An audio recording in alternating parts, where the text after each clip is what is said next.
This is my favorite sharpening tool. It's made by Diamond Life. I pick it up at Harbor Freight when I need one, and I use the 200 grit, or the medium coarse is what it's called. And this is my favorite chef knife. And when you're cutting, you want to make sure that you have a sharp knife. Now, most people have trouble with how do you sharpen a knife, and that's what this is about. So what we're going to do is, if you look, that I hold it just, I don't know if you can see the angle here. Let's go. I hold it just about that far. It's about a 10 to 12 degree angle is what you want. And I start with this away stroke, and I try to cut the top of the stone. This is diamond on metal. It's powder coated on there, and it doesn't wear out, and it stays flat.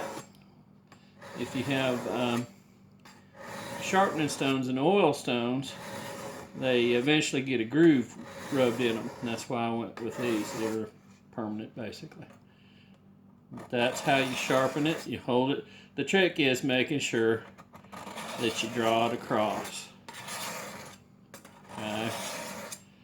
Now, if you've got burrs or dents in your blade, you can tell by holding it and wiggling it a little bit. You can see, and you just check both sides.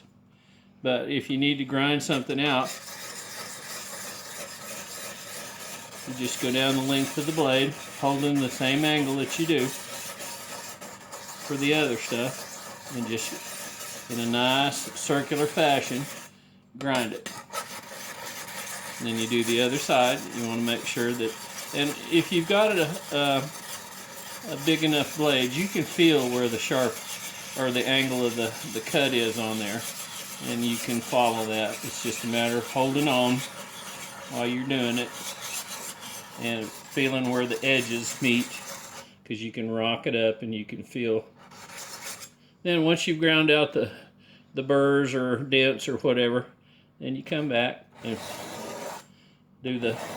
cut the top off the stone routine. Put the final hone on the edge, and you want to hear it grind like that, because if you're not, then you're not on the edge. You're not grinding what you want. Then you've got metal and whatever else that was on the blade. It's a powder at this point, and I usually wipe that off and then I'll wash it. But I want to inspect, and I don't know if you can see that very well, but you can see that it's a nice smooth edge.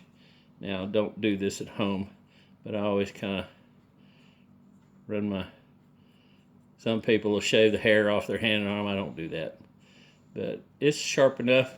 You don't want to cut with a dull blade, because you're going to have something catch and you're going to wind up cutting a finger. So always keep one of these on the counter in the kitchen and hone your blades when you think they need it.